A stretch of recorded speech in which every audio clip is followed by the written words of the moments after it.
All right, we're going to call the meeting back to order. Yay.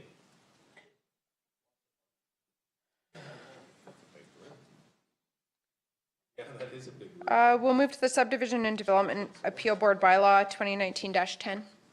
It was the circulated. So, Madam Chair, this is coming forward because of a couple things. Two things in particular. We have a public or an SDAB hearing upcoming, but we don't have enough members. We have 2 out of 3 required. So what we would like to do is work with Strathmore. They have 2 members, and we would like to be able to, A, appoint a member when we need one, and also revise the bylaw to permit that and permit other residents or members that aren't residents of Wheatland County. They all need to have the training, and the members in Strathmore do have the training. And we've talked about doing this for a while. The other thing that we're going to do subsequent to this is also advertise for more members again and see if we get any interest. So that's the intent of this today. So this would allow us to have our next Subdivision Development Appeal Board without having to postpone it because there's lack of quorum. So.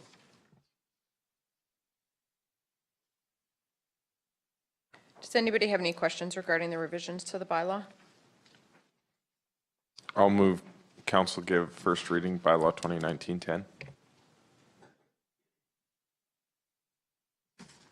Any questions or discussion? All in favor? Motion's carried. I'll move that council give second reading bylaw 2019-10. Discussion?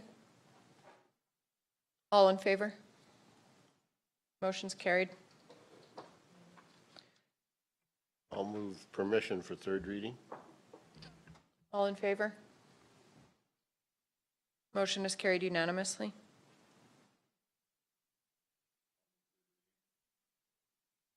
Any last discussion?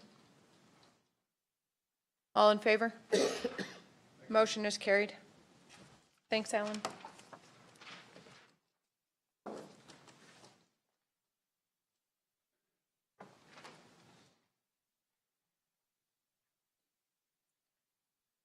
We had business arising. We need a motion to ratify the tours that we did of the water treatment and wastewater treatment facilities on January 15th.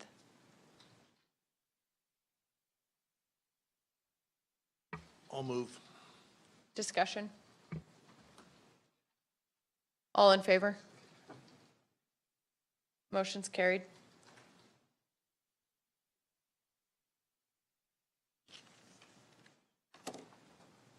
Start with some reports. My report's in the package. Just a couple of things to note. I wanted to clarify under the Community Futures Wild Rose Board meeting in Linden that the LMP Phase 3 grant application, it was just the board approved applying again for the grant. The grant has not been received, just so that that's clear. The grant reviewer is supportive of our initiative, which is the metal fabrication program. So we're optimistic about that application. We'll review the dark fiber meeting in camera later, as well as our meetings with the fire associations. Does anybody have any questions about my report? If not, I'll move that we adopt my report as presented. All in favor? Motion's carried. Deputy Reeves' report. As is posted, plus after, how can I put this in a short way? We put down our report the 3rd week of the month. So on the 4th week of the month, I attended fire meeting 2, which isn't on here, but I was certainly there. Yeah, outside of that, if there's not any questions, I'll move my report. Are there any questions? All in favor? Motion is carried. Can you do the next report? I'm just printing the farm tech and everything else. Sorry? Can you move to? Okay, Division 3.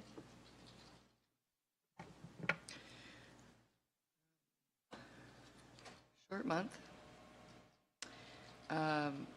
Strathmore Chamber of Commerce did their combination of awards with News and Neighbor, very successful. We got 6 new members that night. With economic development, we are going, we met with members of our community. 15 came last time. We had another meeting last night, and there were 10 in attendance. And so we're having another meeting in March. It's going very well. Planning ahead. Any questions? If so, I'll move my report. All in favor? Motion is carried. We'll move to Division 4.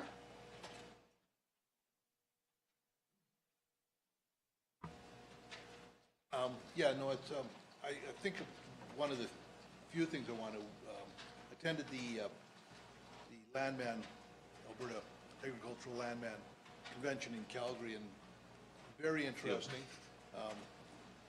Get to yes, exactly.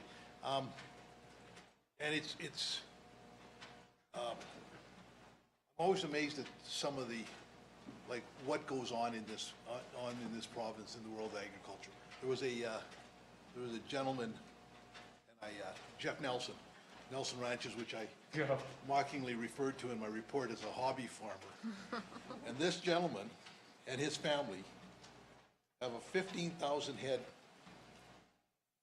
feedlot operation that they're just in the process of cementing the whole thing, which must be a horribly expensive deal.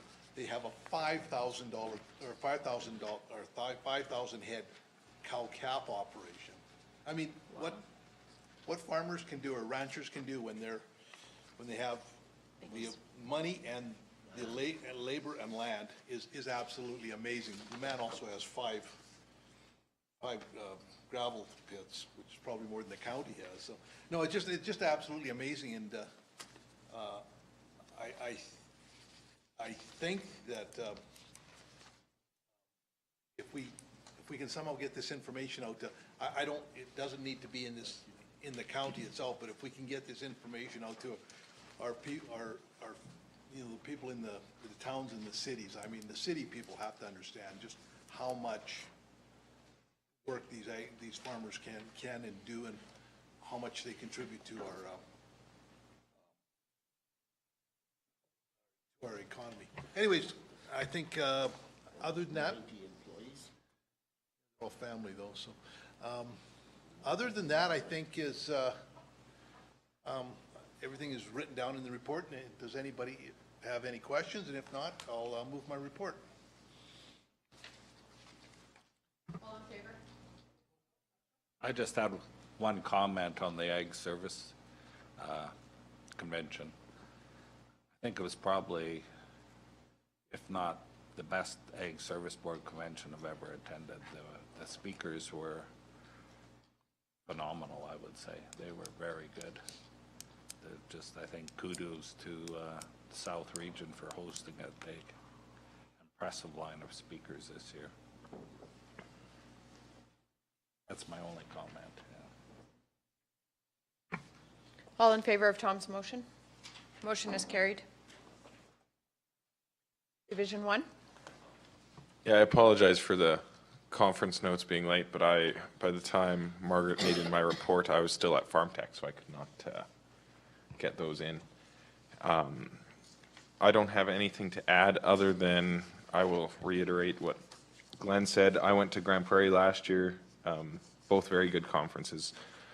Farm Tech was very interesting. It was much more set, like there were sessions rather. I've never been, Ben's been multiple times, I'm sure Glenn's been. It's sessions where you go to listen to the speakers that you really want to listen to, and then you had keynotes. Main keynote was Rick Mercer. Yeah, nothing super nice there to say. But no, the provincial ASP was great. The economists at both conferences are definitely a little more positive than your average Joe and myself. But other than that, I don't have anything to add. And with that, I'll move my report as presented. Any questions? All in favor? Motion is carried. Division 5? Oh, I got an RFD, sorry. Oh, yes, sorry. I have an RFD. While I was up at Farm Tech, I didn't think this was needed to be in the report, but a neighbor of mine who's on the Wheat Commission Board of Directors she's director on the Wheat Commission, Hannah Conshu. She's putting together a Do More Ag workshop. Do More Ag is a foundation to help mental health in agriculture. They did a quick thing they did a panel there at ASB conference. So I think this is a really good opportunity for Wheatland County and ASB department to show that we support and we realize that it's a growing issue in agriculture. And I think it's come up in the ASB meetings before, and with it being in Strathmore, I think it's going to directly affect our producers. So I think there's room for us to step in and support this cause. So with that, I'll move the recommendation of $600 funded from County Ag Department in support of the mental health first aid for agriculture course facilitated by Bridge Health on February 25th, 26th in Strathmore. Any other information is in here, so. Does anyone have any questions? All in favor of Jason's motion? Motion is carried. Thanks for bringing that forward. Division 5? Hello, my report is very brief. One thing that's not on here is when we attended Stettler on Friday, that our resolution did get support to move forward to the next process. So in March, it'll go to the provincial. So hopefully get it going forward there as well. And any questions, ask. If not, I move my report. Any questions? All in favor? Motion's carried. Division 7? Yes, thank you. It's in your package. There's a couple of changes since I did this one. One of them I sent out to you guys on an email, and it was under SEWA. We were told at our last meeting by the minister's staff that we couldn't announce anything because they were in a political mode and they wouldn't let us do anything until the end of March. So we were pretty upset about that because we couldn't do anything before that. And then lo and behold, I get an email from Alan about 4 days later telling us that with the minister's signature on it, and he CC'd it out to every mayor and reeve in southern Alberta, and one, I don't know why he only CC'd it to one MLA, but that's all he CC'd it to. He must be the only one he likes. But anyways, so we did get our $200,000 grant for our geotech study, so we're moving ahead on that, hopefully here fairly soon. So that's the only change on that, which is good news. And the other thing, I have 2 RFPs. One is approval for payment of the 2019 Alberta Care membership renewal fee in the amount of $367.50. Want to make that motion? Yep. Any questions? Margaret, did you have a question? Oh, we should do that first. It's the one that's in my report, yeah. Yeah. I haven't. Do you want to move your report No, first? I haven't Okay. moved my report yet. I'm just moving the RFPs. So the Alberta Care membership renewal fees first. Yeah. Any questions? Sorry, Margaret. All in favor? And the next request is to attend the Alberta Care Conference in High River on the 27th to the 1st of March, 27th of February to the 1st of March. 2 overnight stays. Any questions? All in favor? Thank you. And with that, I'll move my report for, if there's no questions. All in favor? Motion is carried.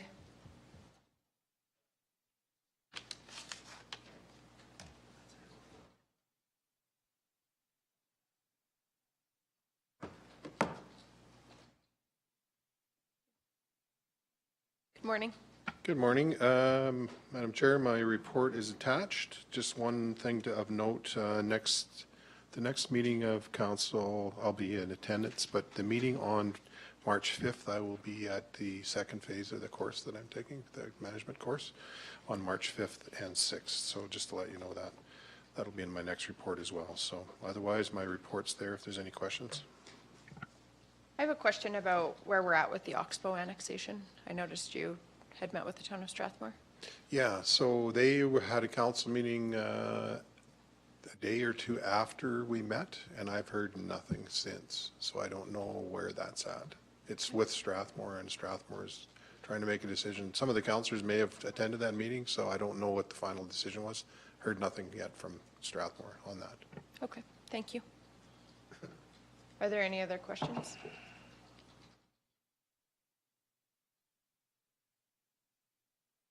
If not, can we have a motion to accept the CAO report? All in favor? Motion is carried. There's an RFD regarding legal for the composting.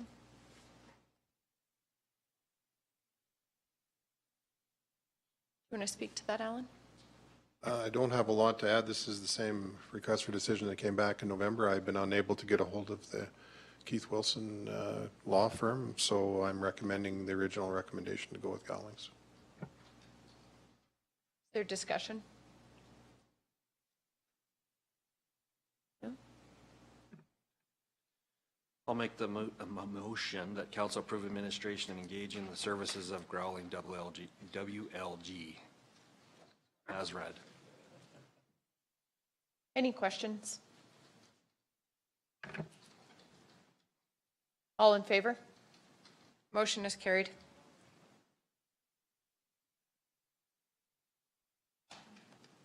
There's a Community Services Department report. I have nothing to add, Madam Chair. If there's any questions, I'll entertain those. Anybody have any questions?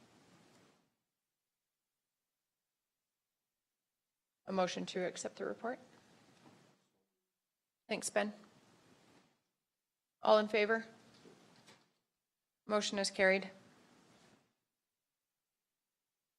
Next request for decision is just for information, just an update on Gleason Playground equipment replacement timelines. Had our staff put together the timelines for that, just for council's information. So if there's any questions, I can certainly answer those. Are there any questions?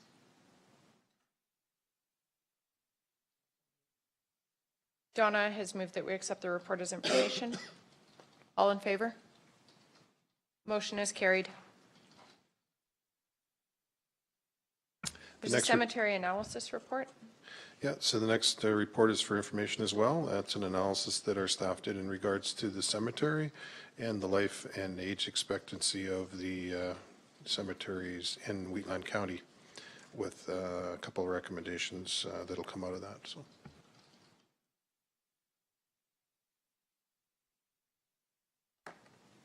Does anybody have any questions regarding the cemetery analysis? I was surprised that 70% of people get cremated in Canada. See, that's weird. I was surprised. I'm not Yeah, and that's the general population. So I think Yeah. it's lower propensity to do that, maybe in a rural area, but Right. yeah. I'm hot enough as is. I can experience. Does somebody want to move acceptance of the report for information? I'll move. Thanks, Tom. All in favor? Motion carried. There's a recommendation for a contract for safety codes. So as part of our regular process, Madam Chair and Council, we went out for requests for proposals for services to provide safety code contract services. And we received two proposals, and our staff went through diligently through the request for proposals, found that both applicants were fairly well qualified. So they set up a interview with both candidates, and the recommendation that came forth from that is that Park Enterprises Incorporated out of Lethbridge be awarded a contract for the period March 1st, 2019 to February 28th, 2022, and then subsequent a potential further 2-year renewal upon written agreement of both parties and successful completion of the first 3-year contract. Anybody have any questions regarding the RFT? Just, so these safety services, like, is one company charged less to the county for providing services than the other? Like, what is, so can you run us through what the difference is to? Yeah, so the request for proposals and why the recommendation for Park, is that what you're asking? Yes. Yes. So staff went through in a number of requirements. Pricing was one of them, but not the primary and the only one. So there was qualifications of staff, the system that they use, which more complies with what our system is, their experience, and of course the reference checks. So our staff did reference checks. Park is a smaller organization. They came out ahead, slightly ahead in the scoring for against the other components. So staff came to me and said, you know, this is a big change to go from where we're at with Superior, we've had for a number of years, to go to Park. So I suggested they interview them. They went through the interview process, and it pretty much was a slam dunk that all the staff agreed that we needed to move to Park, and they felt there'd be better service. So that's kind of how the process unfolded. Does that answer your question at all? Yeah. I don't know how many times you have to do this, but for the safety codes, can we access the information that they've gathered in our county? For permits that have been issued? Yeah, they're in the report, the Community Services report, in your package. So if you look under the Community Services Department report, the electrical permits, plumbing, gas, and all that's all included in there. Safety codes? Like, can we go back to safety codes and they'll be able to give us, or did we keep copies of everything that, for a file? All the files come through our office, so we have all the copies. You have all the copies? Yes. Okay. Yeah.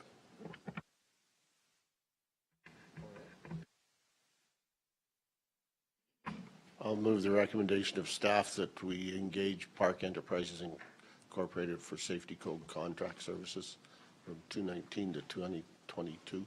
It's actually limited. Limit, if well. I know they have ink in there, but they're actually limited. Okay, Just so you know. Long I as- got that one. got it.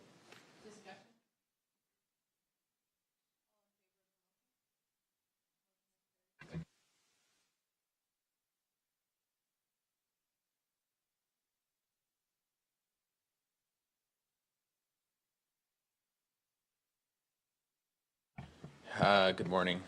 So on page 289 of your agenda package, my monthly report is there for corporate and financial services. One item I'd just like to update council on is under the grant section, the Municipal Wildfire Assistance Program. So after this report was published, we did receive 50% of the funding for that grant. So 50% of the prepayment of that is about 141,000 that we have received, and it's in our banks. And that's the event that occurred on October 17th, 2017. That is correct. And then another point to that grant as well, that flood, the Disaster Recovery Assistance Program. So we also received 50% of the funding for that as well. That was also after this report was published, and that was 4,000. So that was a flooding on April 21st to 23rd in Rosebud, Cars Landing, Gleason.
Yes, so this was a property that went to property tax auction in 2017. So the county didn't take title of that property because we didn't have any reports or any indication of if there's any environmental contamination. So the due diligence on administration is that if there is property that could be taken by municipal acquisition, we will do so if it is a problem in the community or if there's complaints. So the property here had a few resident complaints, so we went through the process of getting an environmental assessment done, and the environmental assessment came back as a very low risk of there could be environmental contamination on the property. So with this property as well, there's currently a vacant building on it. So that vacant building will need to be demolished and taken away. So the total cost of all of that is going to be about $33,500. Is our initial estimates. However, that being said, there could be some contaminants that are found, so it is ultimately at our risk to take it on and dispose of it. But for all the indications that we have and information that there won't be many problems.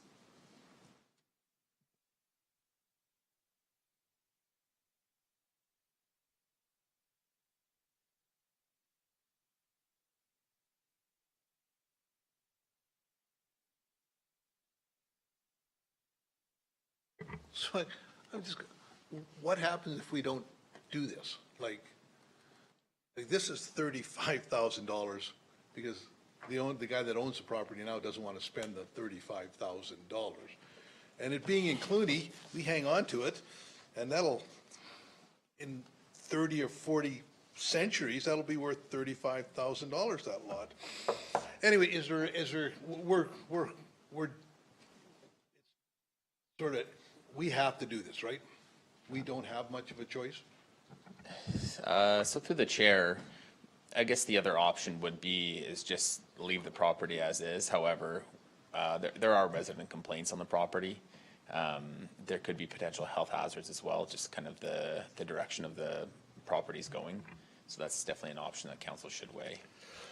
Through the chair, that, you're right, Tom, it does, but if we leave the property as it is and this fellow's not doing anything, he hasn't done anything, and we get more complaints, we're gonna have to go in there. The legal cost for us to go through the courts to do what has to be done as long as he owns it is gonna eat up that 35,000 pretty fast, so.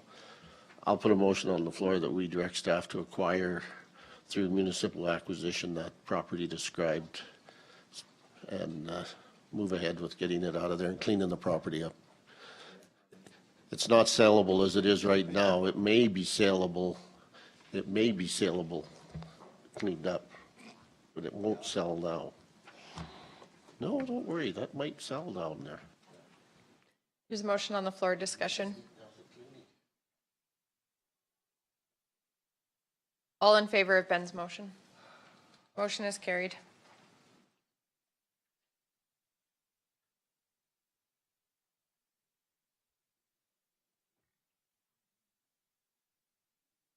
There's an RFD regarding a request to waive a tax roll.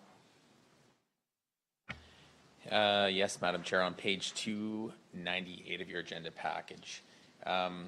This property is one that provides recreational benefit to county ratepayers. So annually what we have done is waive the non-residential portion of the municipal taxes. And that's kind of for them to run this property and provide the recreational benefit to the ratepayers. I'll move the recommendation. Discussion? So we do this every year? Through the chair, yes. Any further discussion? All in favor? Motion is carried. There's a borrowing bylaw regarding Alberta Finance Capital Authority. Yes, so this starts on page 301 of the agenda package. So what this is a follow-up from a council resolution number 18-11-37. And that was to do with a presentation from the Hussar Seed Cleaning Plant. They'd asked for assistance from the county to assist them in a multi-phase renovation project to their existing plant. So the county currently has an agreement with another facility very similar to this in the county. Although the Hussar seed cleaning plant technically falls under the municipality of Hussar, there is benefits to the county that have kind of been listed in the RFDs. So the process of this is that we need to borrow the funds from the AFCA, which is the Alberta Finance Capital Authority, and then we need to lend the funds. So that's kind of why there's two requests for decisions and two bylaws in front of you today. Well, through the chair, I'll move first reading for 2019-07, allowing administration to proceed with the process of borrowing $2,250,000 for the Alberta Financial Capital Authority. And just for backup on that, we did this originally when the Hussar Seed Clean plant was set up, and they're just, and they paid it off, and they're going to pay this one off too. And they're expanding the seed cleaning plant. It needs the upgrades, and they've got a good manager in place right now, so I think it's a good risk. Discussion? All in favor? Motion is carried.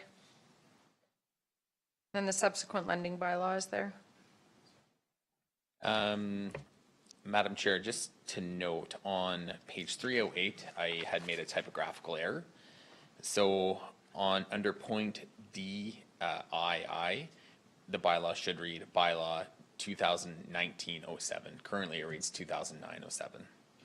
So we'll have to fix that on the advertisement and on the second and third reading if it happens to get there.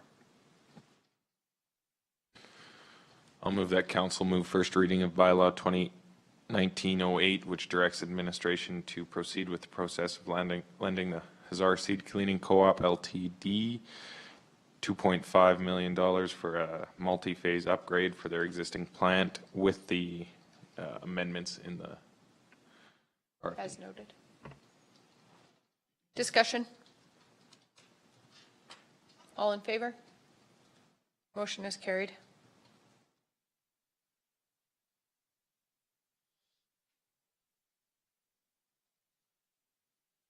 Good morning. Morning, Council.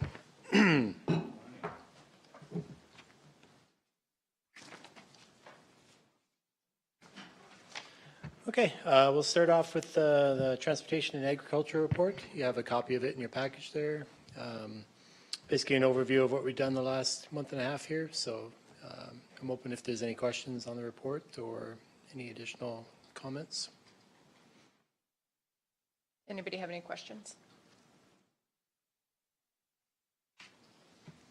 I just have a question about the lagoon repairs. I understand it's been deferred now anyways, hasn't it, because of the weather? For Galician Lagoon? Oh, yeah. Through the chair, we had attempted to get that contract out before the weather turned there, but unfortunately we were unable to. So it's scheduled, it's awarded, it's going to be completed in the spring here. So if we're using a contractor and it says WRC is doing the work, is it, like, are they overseeing the work? Or Yeah. That's the question, because we're looking at, on the board, hours and things like that, so just trying to make sure what they actually, because if, to me, would be a capital works project for the county, so if we're just using a contractor, I don't see their need to be there, but there's something I'm not seeing. Through the chair, the intent with that was just for them to facilitate the contract and that sort of thing. It'll be in conjunction with our operator, our facilities, or sorry, the utilities manager on that, so. Okay. Thanks.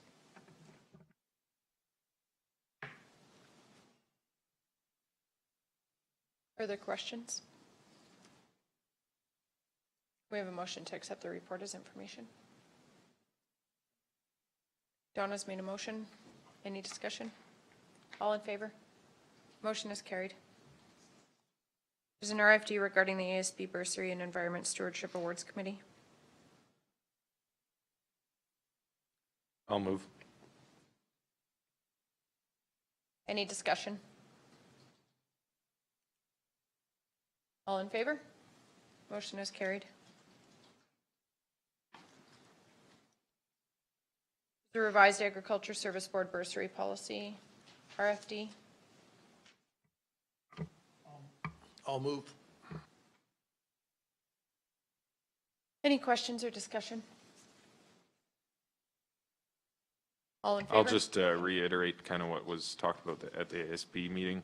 I think this is a pretty good move by us. It's going to allow a lot more kids to go into the scope of agriculture and have a little funding for that. We won't restrict numbers or try not to, so. Any other comments or questions? All in favor of Tom's motion? Motion is carried. Thanks, Mike. Thank you.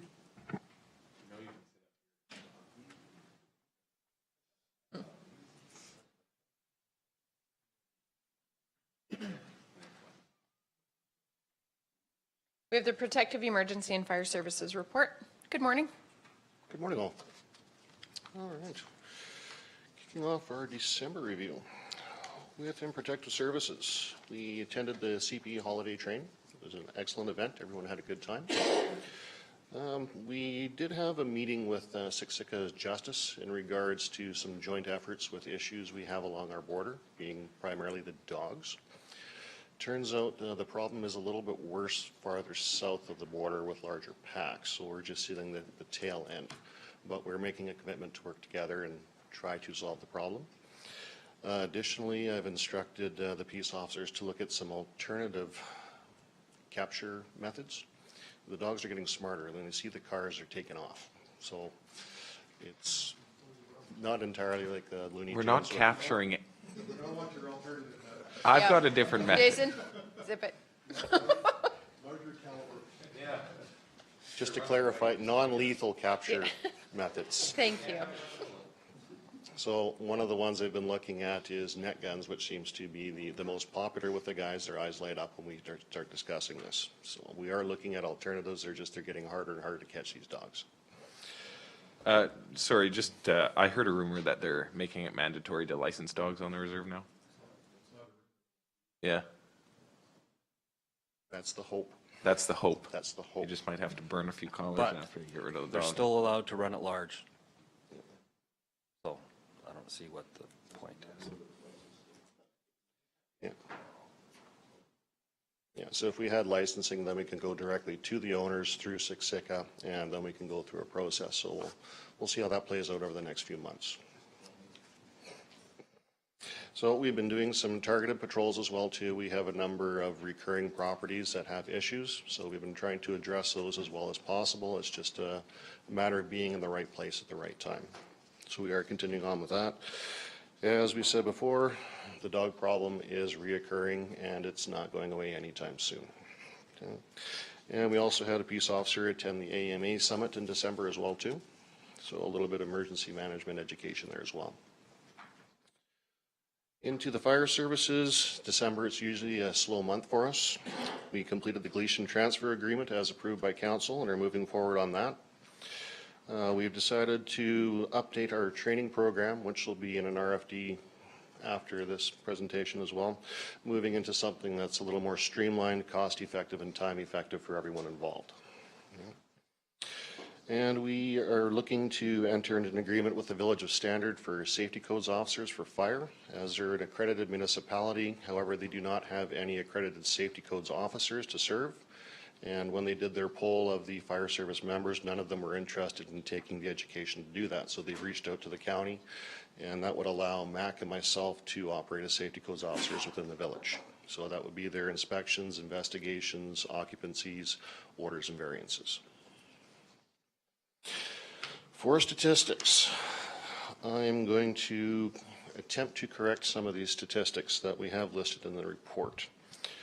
For the last several weeks, I've instructed staff to try to boil down what we have listed for statistics coming in, because after my review of them, they did not make any sense whatsoever.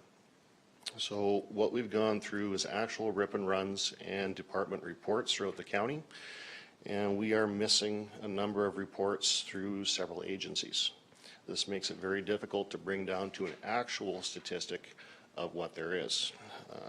With dispatch, If we dispatch one department and then 2 more come along, it creates 3 different reports for the same incident. So we're having inflated statistics, which really skews things over. That makes it very difficult to give an actual number. So after approximately 36 man-hours of going through statistics, we have come up with 368 actual calls within Wheatland County, resulting in 525 responses, 451 of which were in the county proper, the others remaining into the villages and town. Of those, 171 approximate calls would have been actioned by Wheatland West. So with the data we have on hand currently, that's as close as I can give you to actual statistical numbers for the previous year. Additionally, for fire permits, we had 349 written from this office. We have not received from fire guardians yet, as they typically hand those in when we conduct fire guardian training. And we had 10 fireworks permits come from this office as well. And that's as close as actual as I can give you at this point in time.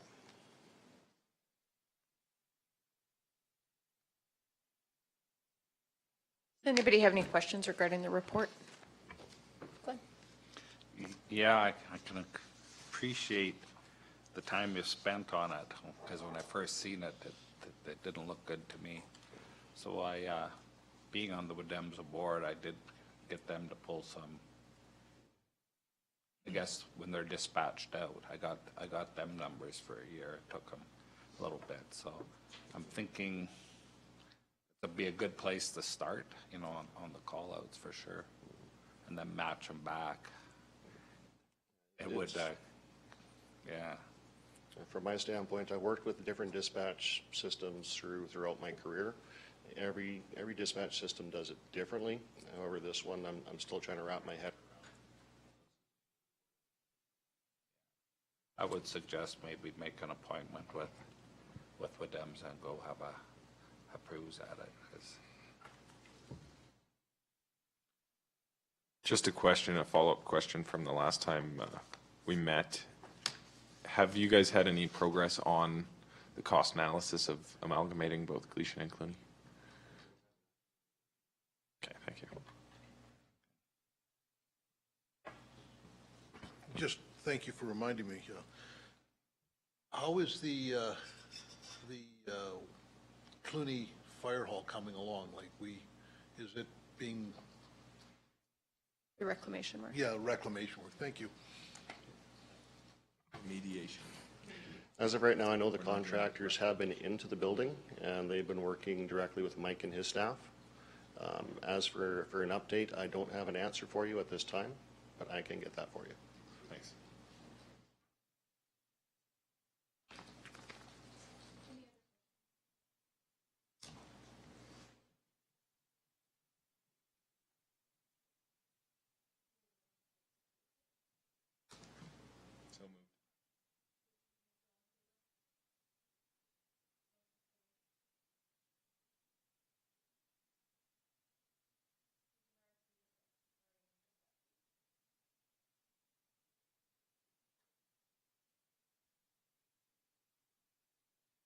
Move his information. At the request of council, yeah. Yeah, I'd like to speak to it. About a year ago, I believe, come to council with the fees historically were $2 ever since dispatch started. Since we were acquired by Alberta Health Services, they don't fund our dispatch anymore. So after a lengthy review by the board to keep the dispatch, to pay for it, it would cost us about $8 per cap. We went around to all the municipalities, and they agreed to it. The biggest draw is it's a local dispatch. Our dispatchers know, and they're also now doing, they're getting the first responders out. They're having issues with the Alberta Health Services getting first responders out in a timely manner. We are tracking that. The only way we can do that is with our dispatch. And dispatch starting a couple, 3 years ago, we actually get fees now from 911, call answer, there are fees there. That's built into our budget process. I don't know if staff's aware, but dispatch are providing work alone support for town of Strathmore.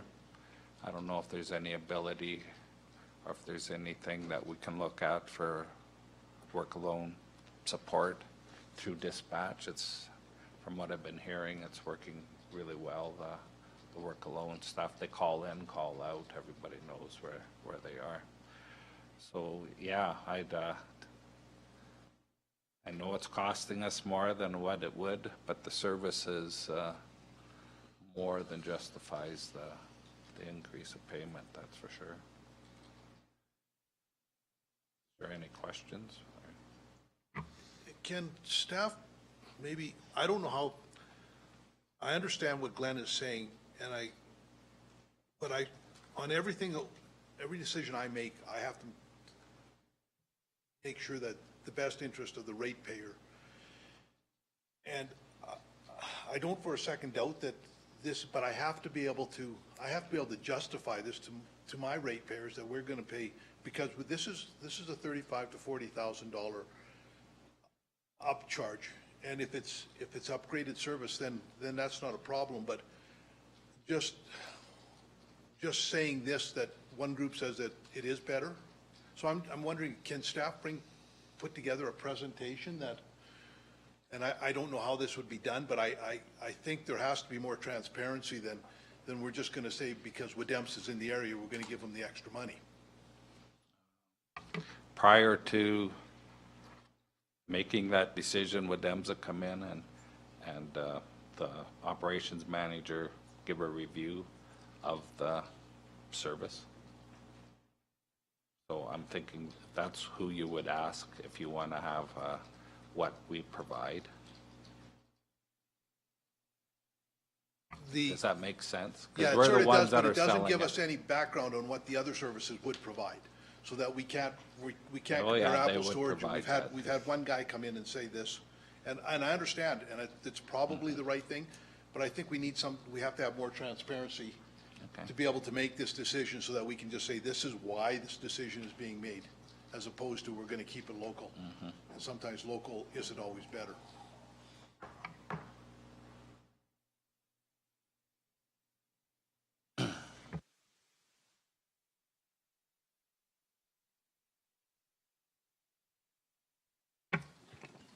Is that clear?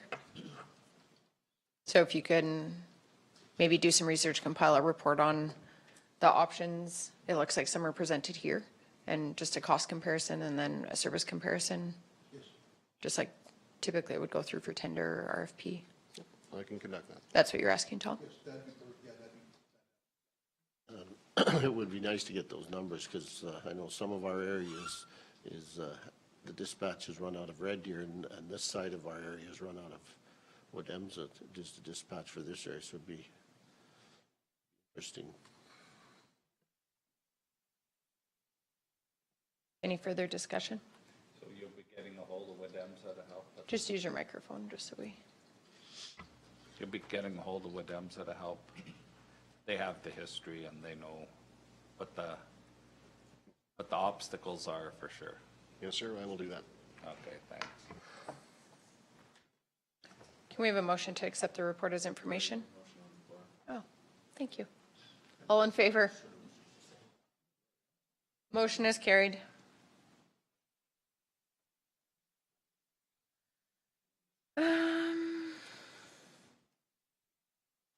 We have a fire services policy regarding training, proposed changes to the training schedule.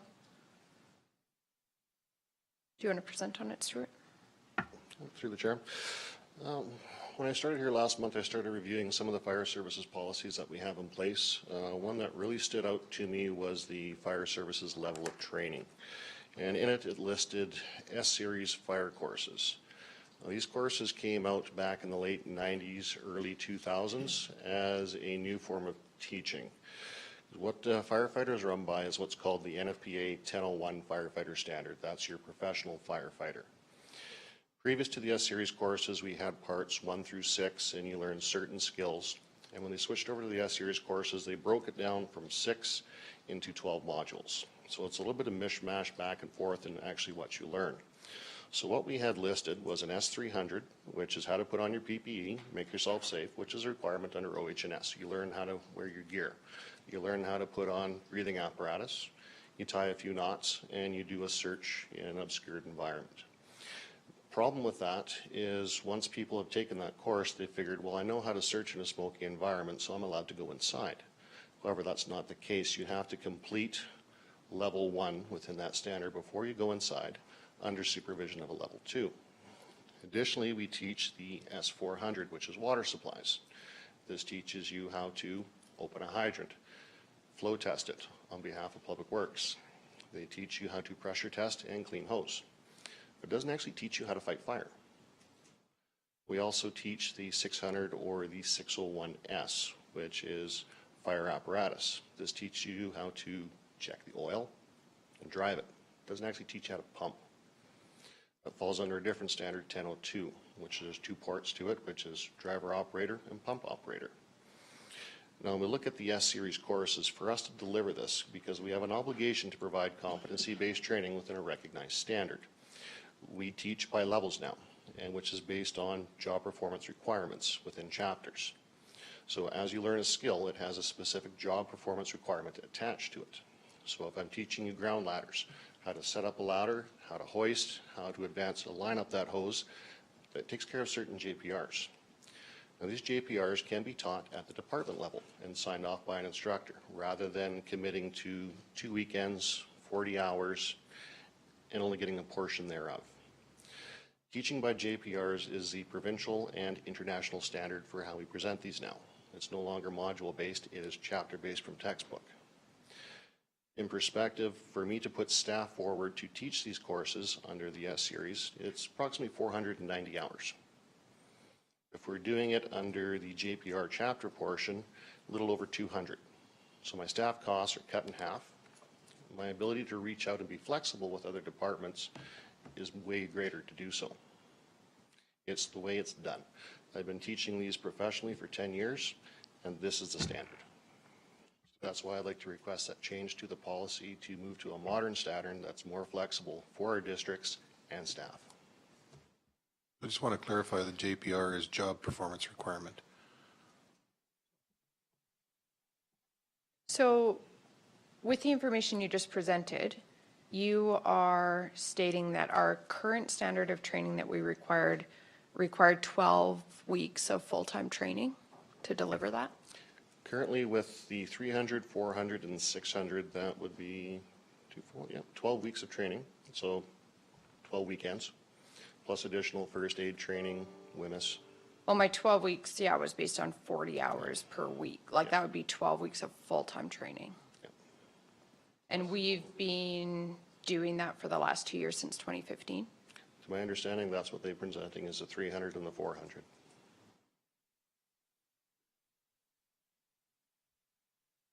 That is correct, because I was signed up for the 300 and 400. And that's what, And how many hours were the it courses? was a weekend for. But one that's what course. I'm saying. Yeah. Stuart is saying that it would be 12 weeks of full-time training, 490 hours. Yeah, and one course was planned for the weekend, I think, So Friday, Saturday, Sunday. 16 hours, Yeah. 20 hours? And there's 5 courses? Can you break down per course how many hours each course is? Ideally, as per curriculum for S-Series courses, because I taught these at the college for many years, they're a 40-hour course. Typically for volunteer fire services, they condense them down to 36 or less, but you start missing a lot of the knowledge when you start condensing. So you take your shortcut on the theory and tell the students to pre-read, or you start cutting back from your practical time.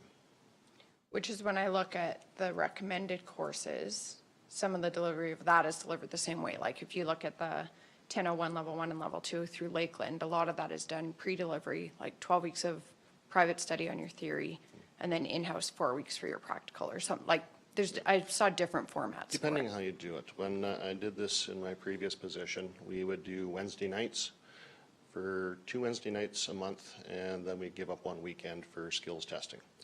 Plus, there's a portion you can sign into where the student can do the pre-reading and chapter tests online at their own time at home, which condenses the course even further. Typically 180 hours to complete a 1001 Level 1 certified firefighter. 180 hours. 180 hours. That's practical and Practical and theory. theory-based?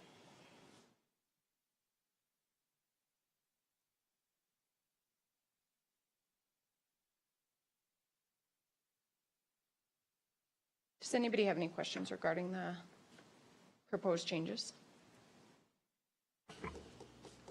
Glenn? So currently, how many hours do they spend to get trained up? I couldn't tell you, sir, because I don't have access to the training records for all the districts. Okay, so if we pass this, is this going to put a greater time constraint on our, No. is it going to take more time, less time? How we've done this is if you have previous training under an S-Series course, I will recognize the job performance requirements that are in that. We will sign them off, and we'll just fill in the ones that they're missing to get them to certification. Okay. So these new courses, they are the provincial standard, is that? That's provincial and international standard. And is that the minimum of the provincial standards, or do they still recognize I these didn't as think things? the province had standards at this point. If I may, through the chair. The Alberta Fire Chiefs, we started a grant-funded program last year to create an actual provincial standard. The process is based on the British Columbia Firefighters Handbook, which, based on your level of service, will determine what level of training you must have. Originally, this proposal to the province was supposed to take place in March. However, the contractor is not quite complete their risk analysis and should be presented by May. But that is the standard we are moving to within this province, almost a mirror of the British Columbia model. That'll mean we're the last province to have a standard, because every other province has a standard for firefighters. Now, I note with this proposed policy change, there are no minimum requirements.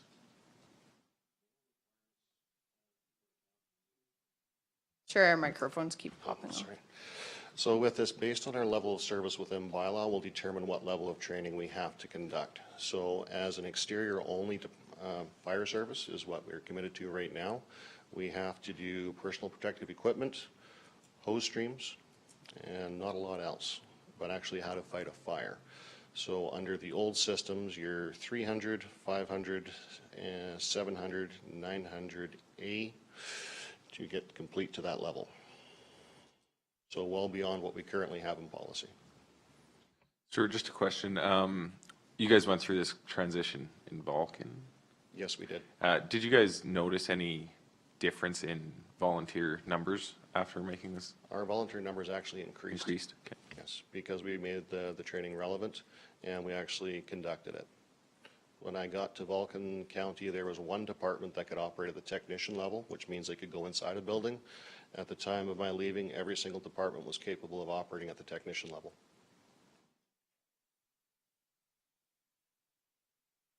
Well, my question then is, I don't have a problem with it. I think it's needed. My question is the time that's put in to get to the minimum standards. Anything above that, I've got a different feel for, but we are looking for a minimum standard. Who's going to pay for that minimum standard? Who's going to bear the cost of that? Is that the firefighter themselves, or? Well, it's borne by the operator. So we operate fire departments.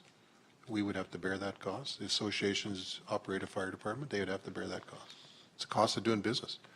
You can't skip training just because you can't afford that. If that's the way they're going to operate, you can't do that. I'm not saying to skip it. I don't have a problem with the training levels. I'm just wondering who's going to fund it. I would like to see some cost analysis, because from my limited, and it's extremely limited, knowledge of fire training, what the recommended courses in this policy, we are basically getting professional, semi-professional firefighters that we're expecting throughout all of our departments. And under current provincial standards, OH&S are legal responsibilities. That is not required.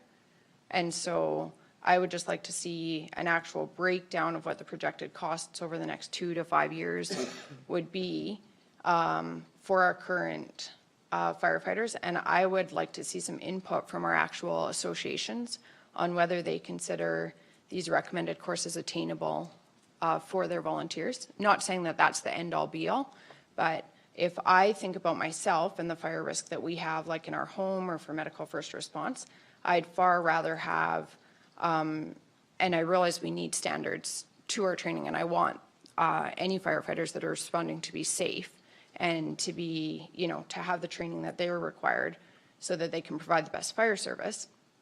But at the same time, I would much rather have 17 volunteers available responding to my MVC, you know, on Jamaica Road or my burning home than 2 professionally trained firefighters, because that's what we're left with. So, and I, from the little bit of research that I did, saw that this could be a significant expense based on the number of firefighters that we have. And I realize if it's in-house, we can mitigate some of that cost, but there is still training costs and hours that would need to be committed by our firefighters. And they already, I don't think we can at all imply that training is being skipped from the information that I've been given so far. Our firefighters in our associations are training regularly. They indicated to Glenn and I when we met together that they are providing record of that training. And I would honestly like to just hear some of their input and thoughts on these. I would also like to see in a policy some kind of, just for clarity, some kind of minimum laid out as well. If it's in the bylaw, that's good, but I think if we have a policy, somebody might just, you know, see a training policy and want to specifically be able to see it there as well. Glenn?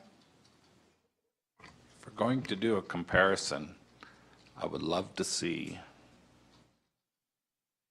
since we become a provider, prior to that, we were all had associations, and there was a funding and agreement particular to all associations.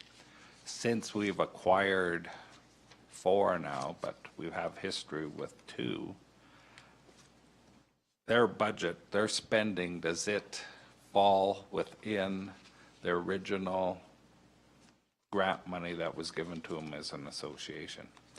And if this increased training, I would like to see what their individual, how it's affecting the prior budget.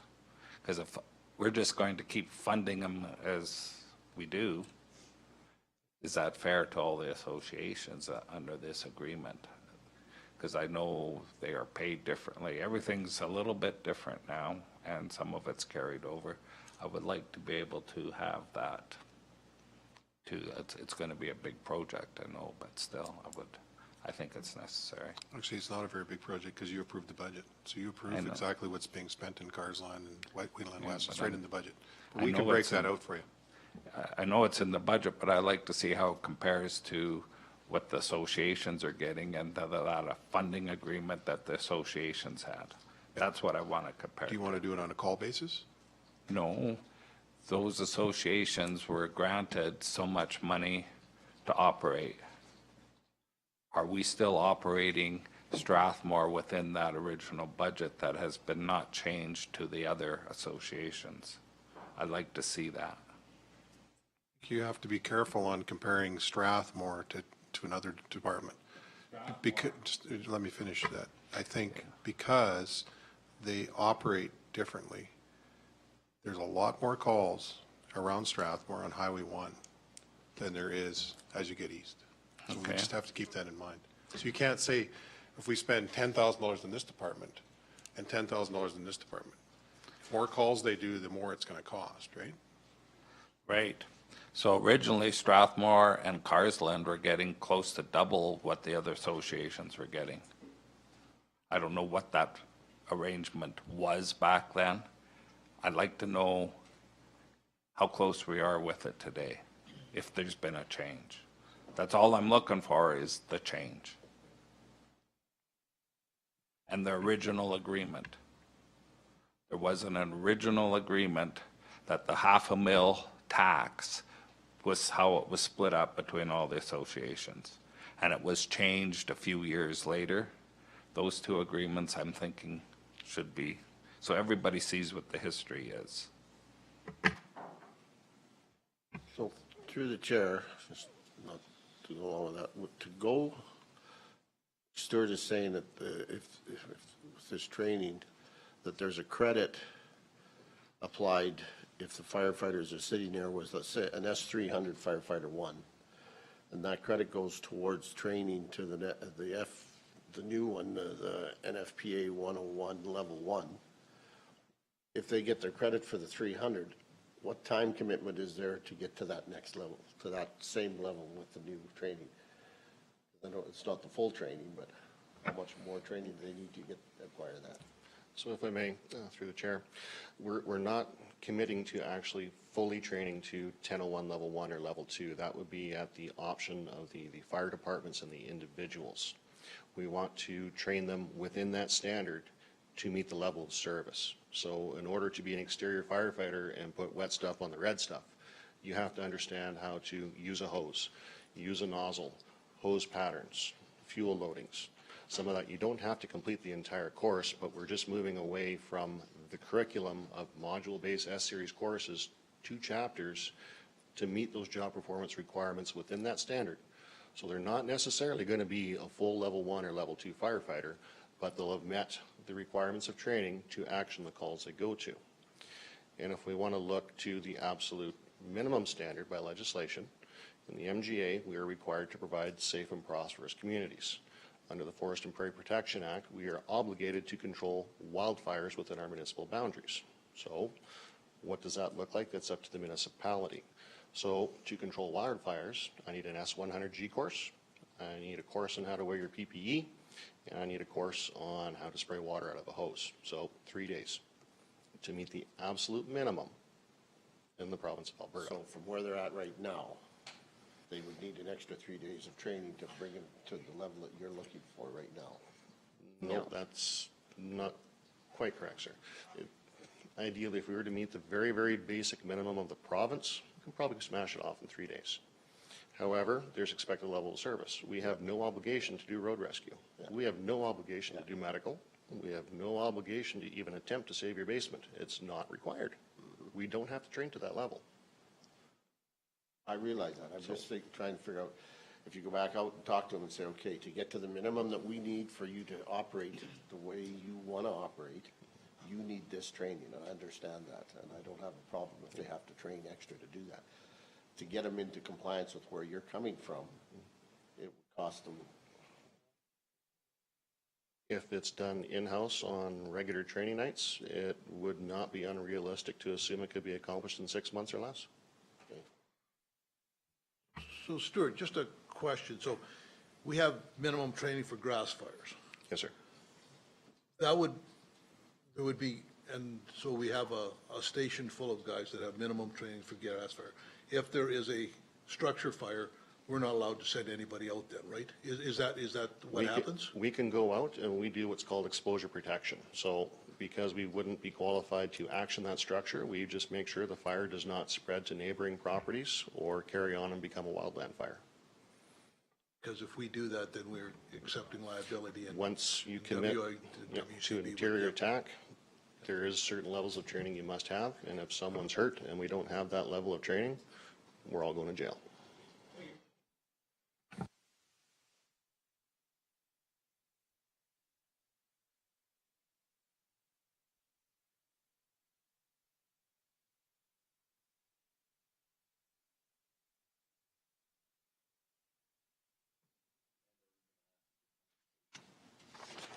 Council's wishes. What are council's thoughts? Jason was saying, personally, I would like to see some consultation with our associations and our firefighters that are, have been providing fire service for us regarding training goals and a training policy. Council's thoughts. Well, we'll be bit either way. Pardon? We'll be bit either way. We're going to get bit in the ass either way. Whether we have consultation or not. Question, when is your best estimate on when Alberta is going to have a fire guideline? Our best hope is for May. We're just waiting for the report to come back to the Office of the Fire Commissioner and the Alberta Fire Chiefs. So would it not be better than just to kick this can down the road until we have what the province is telling us we have to have? And then that way, we can just say we're waiting on, and it's going to happen? Like, it looks like it's going to happen, so it's not like this is pie in the sky stuff. We're just pushing this down the road. We don't have to have any confrontations up until that point, and continue on the way we are. Yeah. But I would like, I am, more I think about it, I will side with Amber.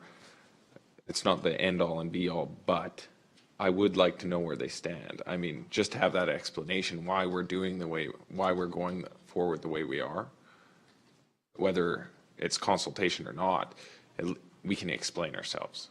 And sharing the processes, like if it's Yeah. planned to be done on evenings during regular training nights, if it can genuinely be implemented in that way, I think it's important we have that communication with our associations.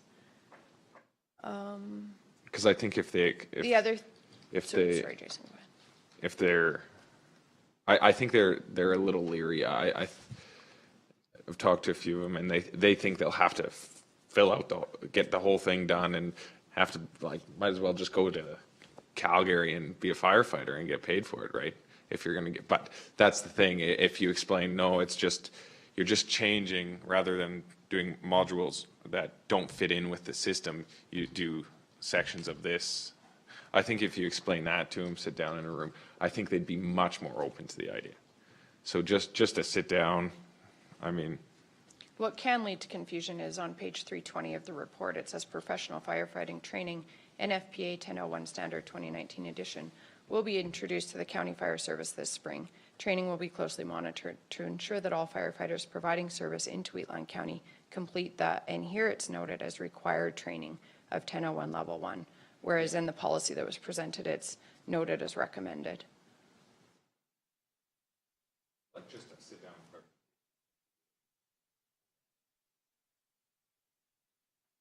Are we clear as a smoky room? Clear as mud?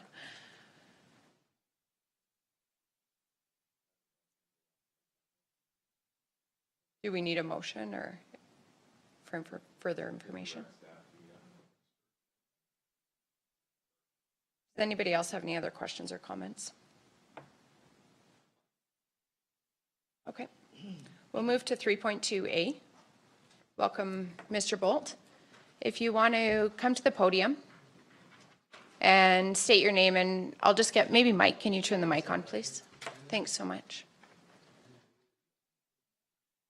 And I'll just remind council that we did have Mr. Holt's presentation circulated, as well as the Wood Engineering Environmental report as well.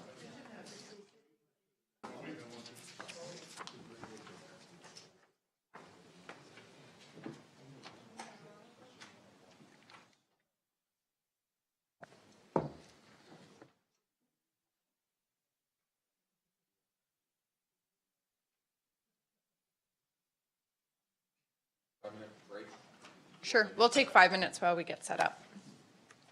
Are you good to start? We'll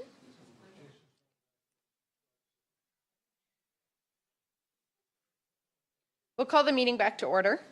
Welcome, Mr. and Mrs. Bolt. Thank you. Madam Chair, councillors. I was just wondering who those two old people were up on the screen, but anyway. If you want to just state your names for the record. Sure, Harold and Ellie, or Elvira is her legal name, Bolt. And we live at Northeast 12, 24, 27, west of the 4th. And which is in Rocky View, by the way. So we've done this presentation there also, and we wanted to bring it to you. Anyway, pictures on? Good. We're here to appeal to you for some help and direction to mitigate the flooding action by the industrial park adjacent to our property. Today, we want to show you some of the damage that flooding has caused to our land and trust that you will work with us to arrive at a solution that we believe can be achieved by the cooperation of all parties. We'll start with some Google Earth slides showing the aerial situation from 2004 to 2015. Now, with our skill level, the best we could go back is to 2004. And I don't know, some other people have different ways. Anyway, the most current view is this one. And we live on the left side on Boundary Road. And discussion of the park on the right started in 2004.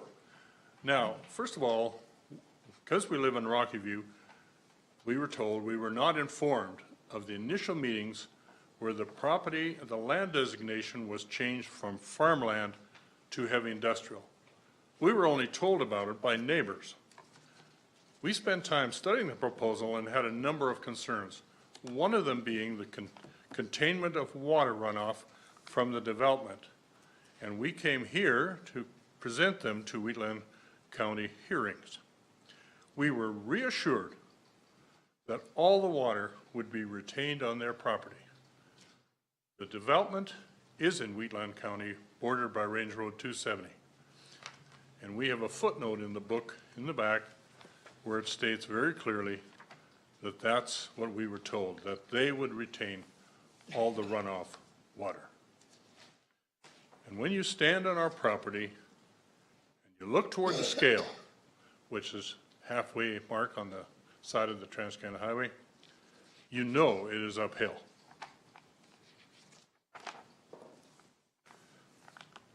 This picture is from 2002, and you can see there's no development. The weigh scale is in the top right-hand corner. It shows minimal sloughs, lighter areas around the highway. Was an area where Greenview Nurseries, the lighter area around our part of the highway was where Greenview Nurseries had some trees. 2 acreages on the east side of Range Road 270 are placed in the middle of the corridor in front of the lake. Yes, on previous years, we have had puddles in the areas. Not just one, a little north of the acreage on the Range Road 270, and we had one in the south. But this year, there was none. They were very small ponds with very shallow water, and the basin of which had been previously cultivated. The high water would typically run down the ditch to Range Road 270, that's a Trans-Canada Highway ditch, into the east ditch of Range Road 270. Puddle on the land till it got to the culvert opposite our land, that flowed through our land, and we'd get some runoff through the culvert and puddle on our side.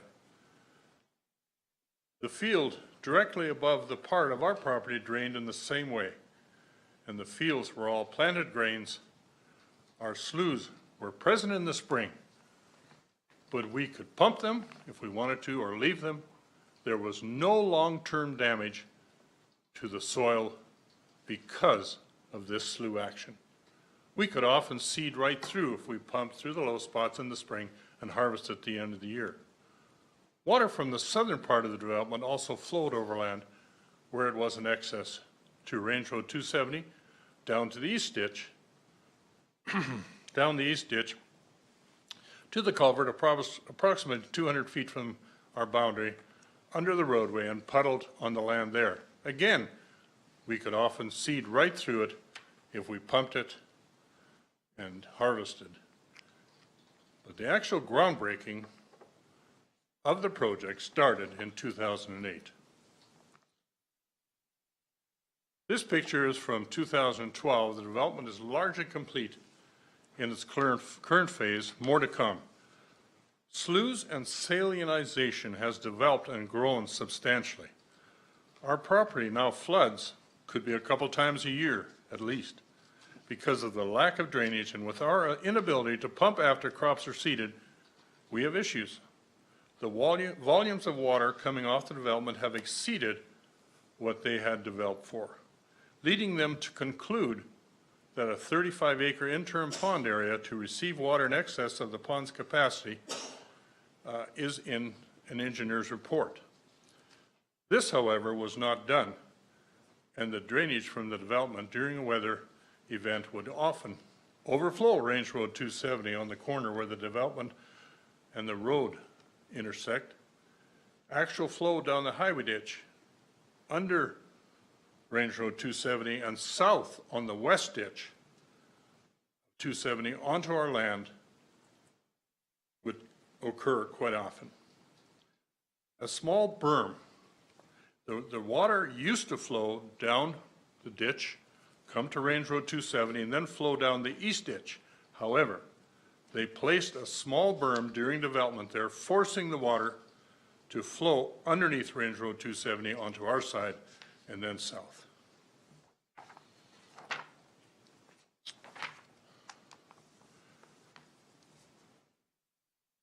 Water would often flow down the outside of this berm on the south side of the industrial park into the east ditch and through the culvert and down to the half-mile stretch by the second acreage onto our land. I'm sorry, I think I screwed up. I don't do this every day.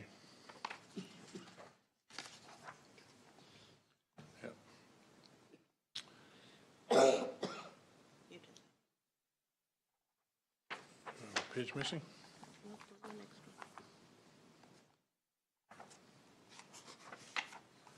This is a picture of 2014.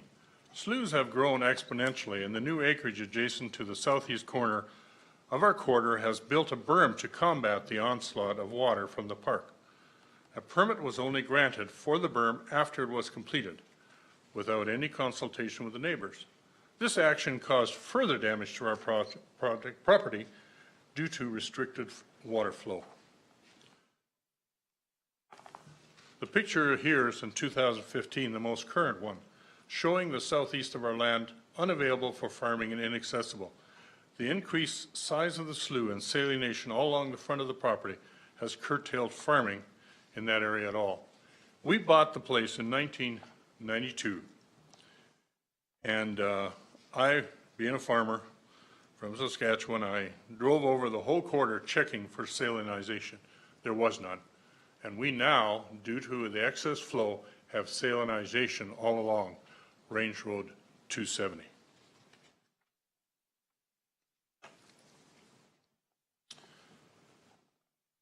Overview of key activities that we have taken over the years. The system seems to have failed us in a number of key areas. There has been no intermunicipal communication between Rocky View County, Rocky View residents, and the county wheatland regarding wheatland developments. Engineering system designed to protect the public has failed. The commitment to us by the county developers engineering firm stated that there would be no drainage off the park onto our land. And this, if you were present here, would have heard that too, and we have it in writing. This has not obviously been met. Drainage impacts began in the spring of 2008. Notice was provided and we went to Wheatland County to protest. Notice was also given to Rocky View County at the time, but we were told that this was a wheatland issue and not a Rocky View one. Even though Rocky View was represented at the hearings and gave their approval for the development and its design, we have documentation that show that the park was aware of the amount of water exiting development exceeding all their projections. Considerable damage has been done to our property, and we incurred considerable expense attempting to mitigate damages. Financial remuneration was made for crop loss by the developer in 2011, but nothing has happened since. Promised, yes, but never fulfilled. Bills have been sent every year to Wheatland Industrial Park and Wheatland County so that everyone was aware of what was happening in the value of lost dollars. We spoke to the industrial developers representative every year, and many times he took our bill and said, I will recommend it for payment, but we never got anything. No one has ever been held accountable for the damage inflicted to our property and pocketbook. We have requested a permit from Rocky View County to be allowed to top dress the land. Although unless we stop the water, this is only a stopgap measurement at best. Rocky View responded to our request for a permit with a request for site grading plan, a letter from an engineer confirming the placement and the fill will do no harm to adjacent lands or infrastructure. An environmental permit, a permit from the Department of Transportation, the permission from the county wetland to use the road for moving soil and for the use of the ditches to contain water. Rocky View also states that we are responsible to rectify any adverse effect on adjacent lands and infrastructure from drainage altercations. That to us is very interesting considering what we have gone through. Now we want to share a little bit about what we've gone through. As you can see, when the property was developed, the topsoils were removed. Ditches and roads built. The removal of the soil affected the ability of the land to absorb water.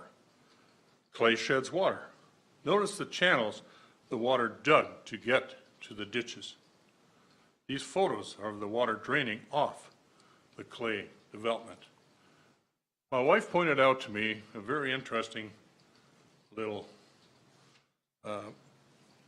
observation. She said, if you take two pieces of wood, plywood, and you lay a towel on top of one, and put them both on an angle, and pour a cup of water on the top, how soon will the water get to the bottom? Which one faster? Naturally, the one without the towel. Basically, that's what's happening here. The topsoil has been removed, so the towel is gone. There is no retention of water. After this, the water drains down the ditches. It is supposed to be retained in the pond. However, the pond is generally ineffective. It just cannot contain all the water. The liner under it also has air pockets in it. In summer, you can see the liner bubble to the surface. In the worst cases, the water completely overflows the road onto our property and that of the neighbors. What do you do? The excess water has also damaged our once paved road, which is Range Road 270. This photo shows the extent of flooding on the north half of our property. All this land has been affected. I mean, this little slough that we used to have in the front here, now look at the water. It extends all the way back. And eventually it flows down to the irrigation ditch, which we will show you a picture there too of the damage and the salinization of the soil. This is just a photo looking east from Boundary Road. The water has nowhere to go. Now, we have a video that we'd like to show you, and I trust we can make it work. Me and technology. Yes, here. Here you notice the water flowing down the highway ditch. But it used to flow down the east side of Range Road 270, but now a berm has been put in there. So it flows underneath Range Road 270 to the west side, which is this side. As you can see from there, it flows south, not north, but south. And it keeps flowing south till it basically comes to the next low spot. And that low spot fills. And then it flows further south all the way to close to our driveway. And you can see here how much land it has flooded.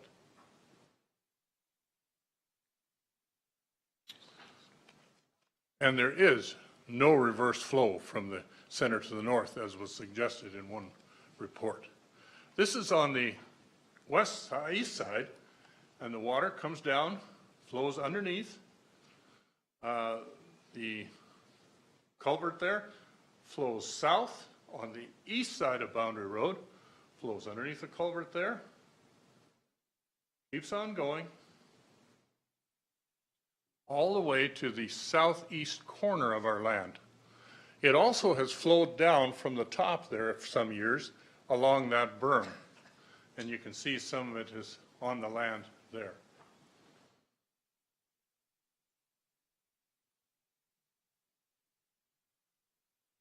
to get my daughter to drive faster next time. Here it is still flowing south to the next acreage.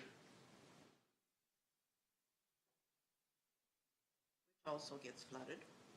Yeah, and then there's a culvert underneath the road there, a deep culvert, and the water transfers over to the other side, which we will show you momentarily. And you can see what it looks like there. And this isn't a one-time occurrence. It happens over and over again. Has happened over and over again. And then the neighbor here, you can see his yard, and he has, without a permit, taken some mitigating things in action and filled his yard up with dirt. Flooded twice before he couldn't get insurance anymore.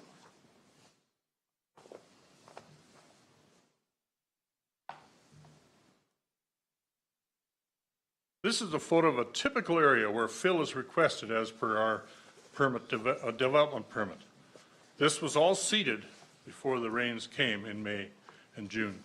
The intent of the dirt fill is to stop the overflow and the water spread on our land and to combat the salinization of our soils. This is the neighbor now, where you saw it flooded just a moment ago. The berm was placed by our neighbor when the permits were granted after the berm was complete. This stopped the drainage across his acreages. He was flooded twice by the development, and this leaves all the water on our land with no place to go. When this photo was taken, we could still drive into the corner with small equipment. For approximately 3 years, we were unable to drive in there. Then in the last couple of years, the new managers at the industrial site have taken more control of the water, but the salinization of the soils has taken place.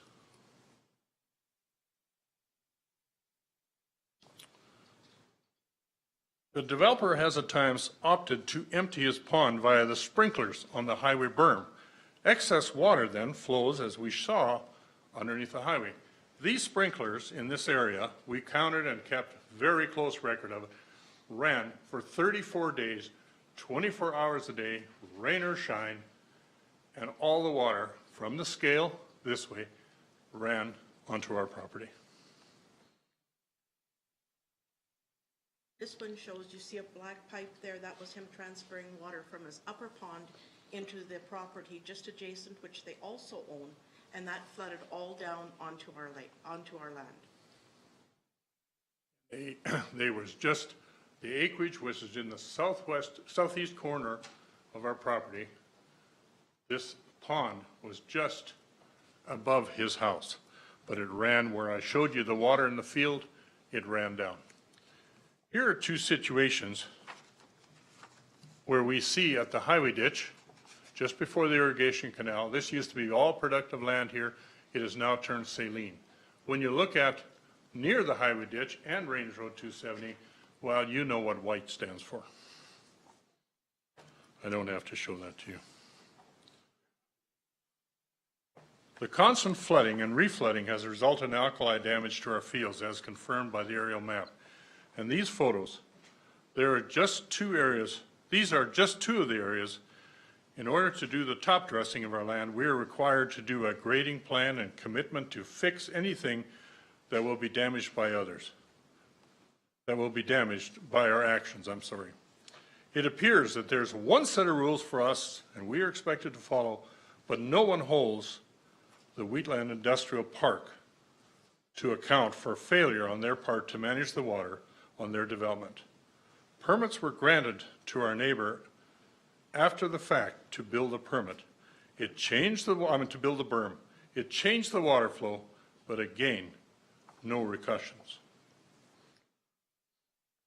Then we have the upgrades to Range Road 270 were completed by your county this fall. In talking to your people as this was developed, a verbal commitment to us was that they would do their best to get the water flowing toward Hartel Coulee, which is in the original engineering reports, either by pipeline or grading. And that was in the original engineering reports. Even though the solution has been discussed of the wetland development, and there is a 2% downgrade based on the study done for Range Road and the study of Wheat Lake catchment, it was stated in 2008 that the majority of the area drains to Hartel Coulee, located 3 kilometers south of the study. As we watched the final part of the road being upgraded, they worked from the south end to the north. We were alarmed. The entire east side development area of Range Road 270 drains into the east ditch, south to the neighbors and across to our property. The culvert under our side to the west was placed at a very low altitude. We were told that they were going to try and run the water to Hartel Coulee. When we took a survey of the culvert base and the first culvert heading south with a tripod, we learned that the tripod heading south is 28 inches higher than the one going east to west. That would mean that approximately 3 feet of water will accumulate on our land before it enters the culvert and heads south.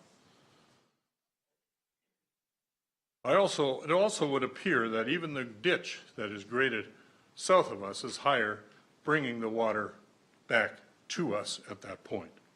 And this is on the south part. And this even leaves more room for water to accumulate on our property before the water gets past our neighbors' driveways. We called everyone we could think of. We talked to Woods on the road. We also found that in doing the road development, no storm water flow study was done. That's what they told us. We again have the situation that could lead to more flooding with no assurances from anyone that no harm will be done. We find these findings a little unsettling. We reacted and requested to fill permits to drop test our land. The flooding has been happening for 10 years, and the road development as it is now going to get even worse. Rocky View has asked us for a grading plan to provide a letter confirming there will be no harm done to adjacent owners. Wow. We have to go through all these processes. And again, no one it appears there's one set of rules for us and another set of rules for others. We also would like to remind you that this culvert is still part of the industrial land. Hasn't been developed yet, but it has the whole industrial acreage extends for half a mile. So therefore, when that is done, this culvert, if that ground is stripped, if that ground is stripped, this culvert will act as a major draining point, and it's very disappointing to have suffered all this loss, even though it's really no fault of our own. The development so far has cost us about $75,000 in labor and crop losses, and that's not land damage, which has turned alkaline. That has been caused by the actions of others. We've been asked to spend another $15,000 to $20,000 for survey and environmental review. That doesn't seem equitable to us. Why are we presenting our situation to you? We need help. The problem is not going away. This is not our making. We need help to top dress the land without significant additional cost to us. This is only a stopgap measure if water is still allowed to flood. The ineffective water management on the part of Wheatland Industrial needs to be addressed. Granted, the current manager is doing a better job, but more work needs to be done. The culvert placed in the ditch need to be repaired to facilitate the water movement south to Hartel Coulee. Work with the County of Rocky View to absorb the costs of site grading and navigate the environmental assessment and review that needs to happen to stop the effects of the increased water flow. Please, let's make a meeting between all affected parties, Rocky View, Wheatland, engineers, to try and create a long-term solution. We note that you currently have an intermunicipal collaboration framework that you have developed. This agreement is in place, and so it could be used to work on this problem.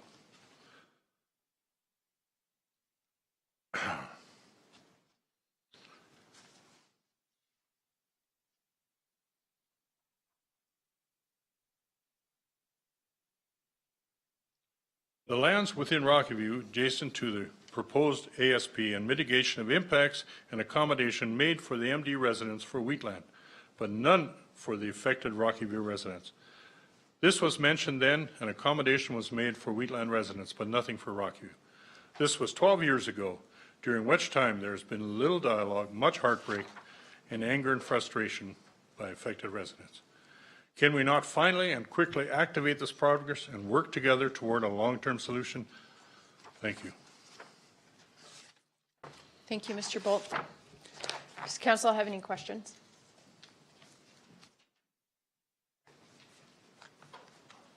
Do you currently farm the parcel? You guys do?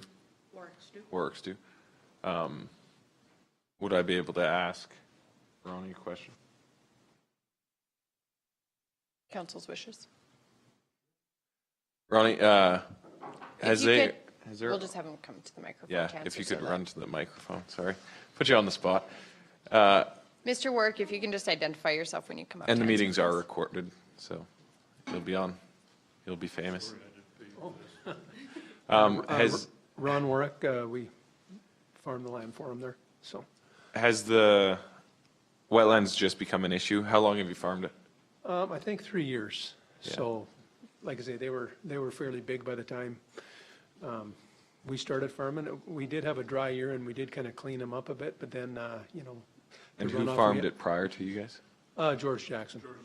But yeah, you know, like for my opinion, by watching it, you can see there's an issue when but to me, it's always been looks like it'd be a simple remedy. When they built that road, I thought for sure it would have been, you know, as downhill from there south, if they would have just graded it properly and put the culverts in the right place. But, you know, and to tell you the truth, I haven't really looked at the culvert since they put it in, but what Harold says, he doesn't think they're gonna work right.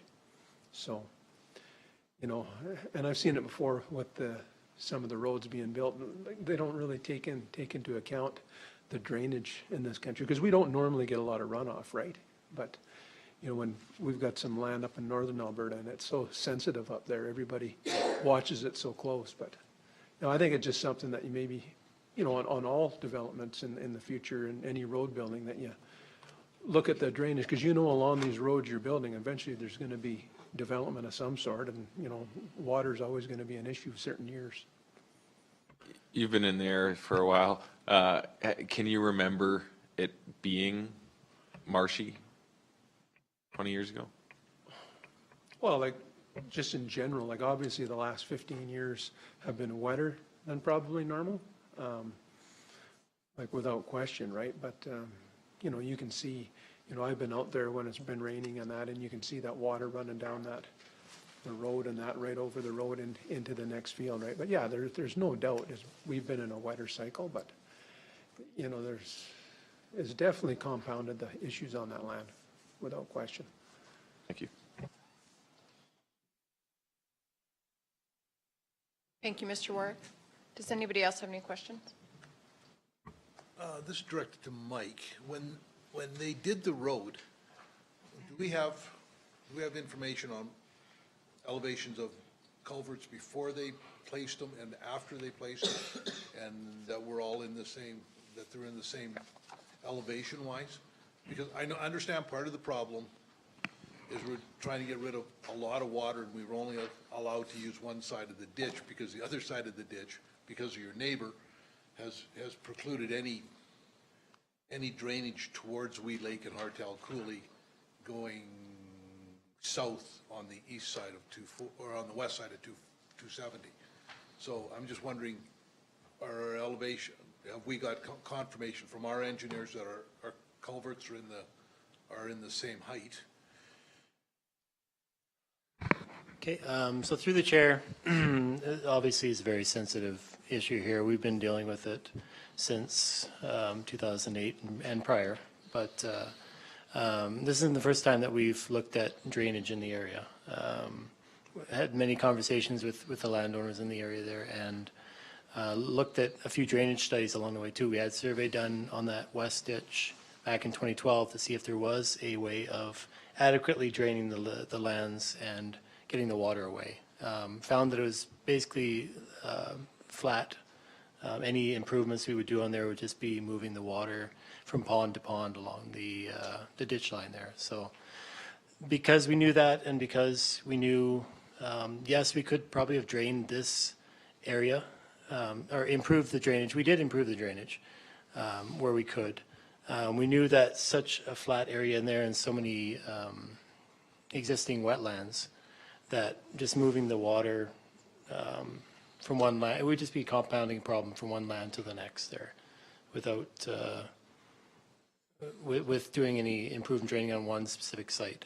So at that point, we looked at the culverts existing and basically I ensured that any culverts that were being removed were being put back at the same invert location, the same bottom elevation, so that we weren't compounding the problem anywhere along the route there. Yeah, I mean, there's other options. We could have put in a very expensive piping system to get it away from the northern portion of here, but there's no outlet for it. The outlet is many miles down the road before it actually picks up on some slopes to get the water into the Hartau Coulee. So it's in effect what we have to deal with. This isn't the only road we deal with these kind of things on, where there's limited improvements we can do on private land. Our intent is to improve the drainage where we can and mitigate anything on the private lands. Okay, so going forward, if Wheatland West starts getting developed, you start getting businesses in there, does that exacerbate or does that help the situation? Like, are we going to, number one, do we know how big is that area, how big is that drainage area that is actually coming from basically the weigh scales down to, how many acres is that? Is that 160? I don't think it'd be that much. Okay, so if we develop it and we put all sorts of asphalt and everything else in, which makes clay look like an absorbent material,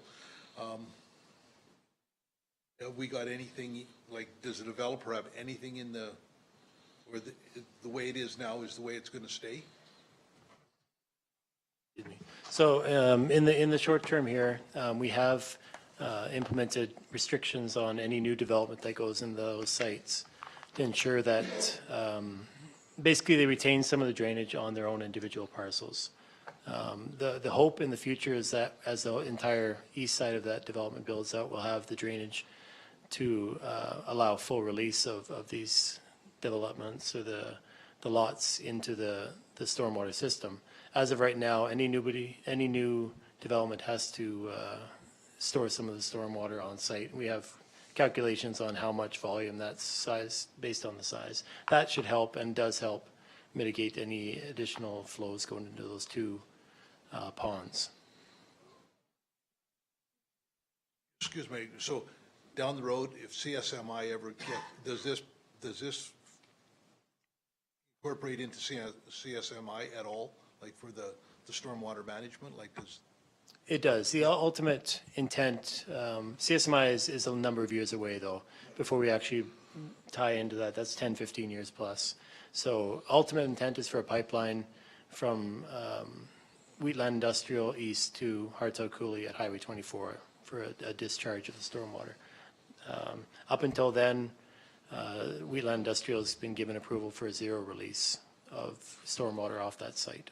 So they're not able to discharge any stormwater off of that site. That is the restrictions that the county's placed on that approval. So, Madam Chair, then my question is, well, first of all, it's not many miles down to Hartau Coulee, it's 2. 3 kilometers. It's 3 kilometers. So, and in the original documentation, when the development was made, they already talked about a pipeline. running down to Hartel Coulee to drain this area. So, I mean, if they do develop more, and that low culvert is in the southeast, where will the water go? Onto our property. So I don't know what we do in the meantime. Could just say something one more. I think there's a little bit of a mistake there when people talk about Hartel Coulee. Everyone's thinking on the Trans-Canada Highway, and that's what you're referencing, right? Pipelining it to. No, south. Oh, you're okay. You're talking about pipelining it south. Okay. Okay. I was a little unclear. So.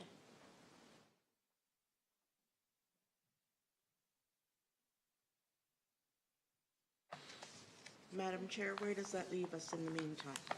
15 years down the road, the alkali will be at our house.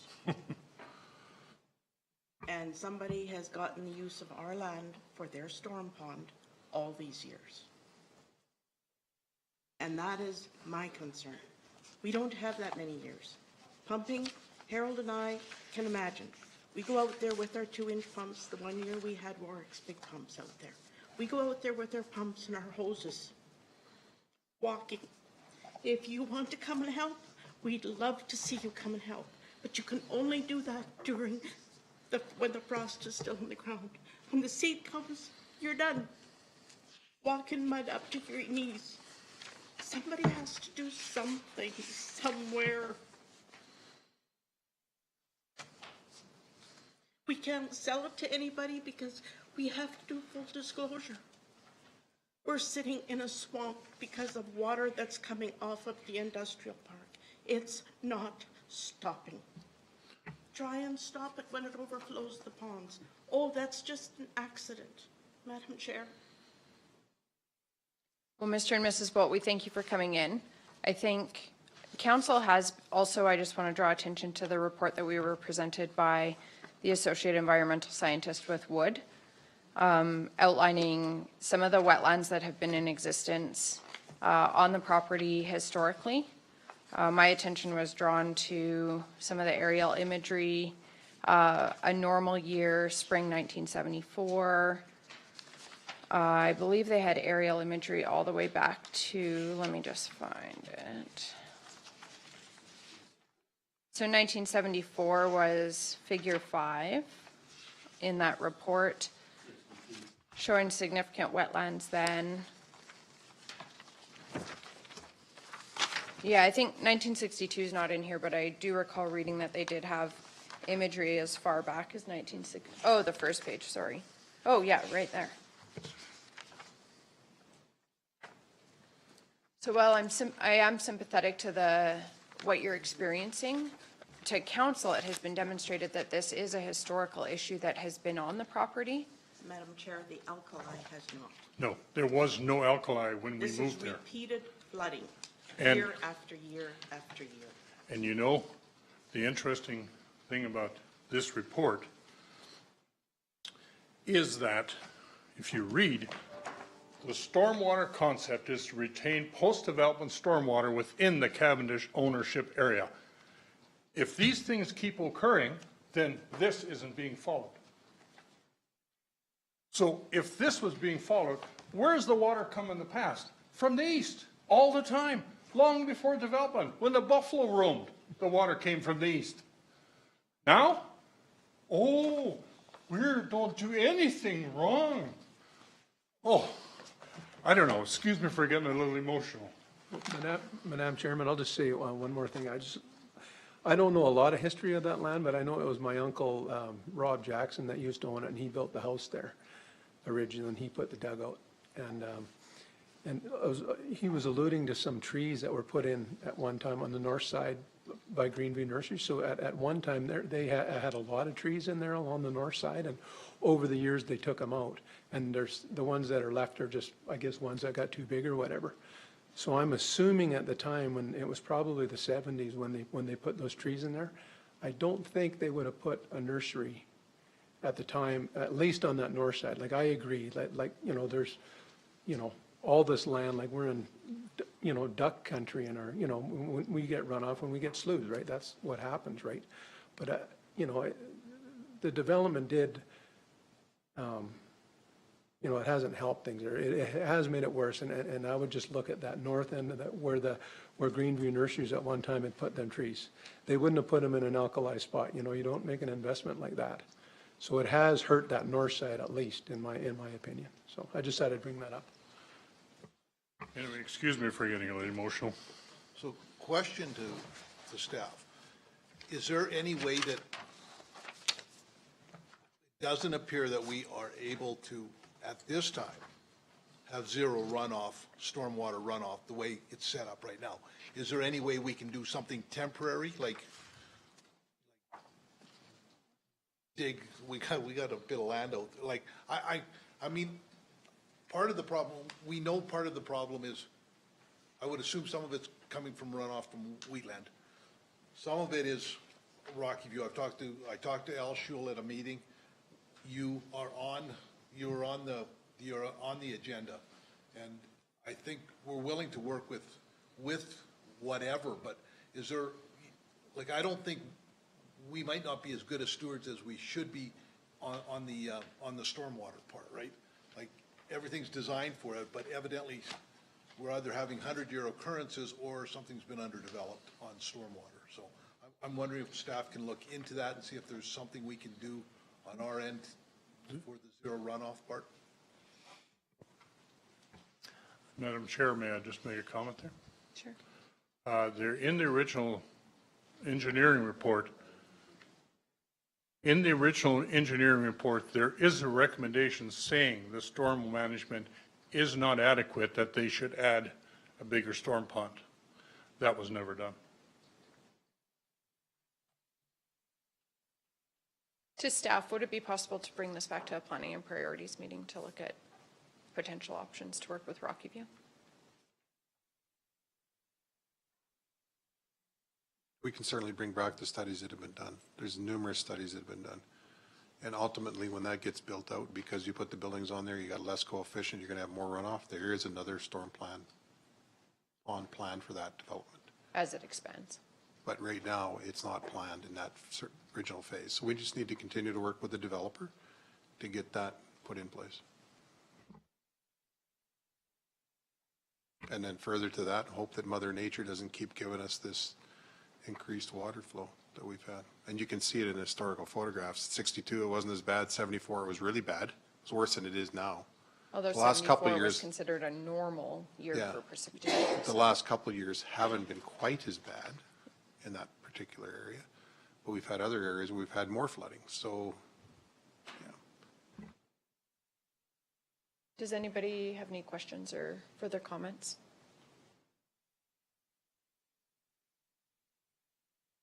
Thank you for coming in. We appreciate it. Thank you for your time. Somebody want to accept the reports as information? I'll move to accept the report. Margaret, would you prefer one for the Wood report separate, or together is fine? Discussion? All in favor? Motion is carried. We'll take a half-an-hour break for lunch and come back for our 1 o'clock.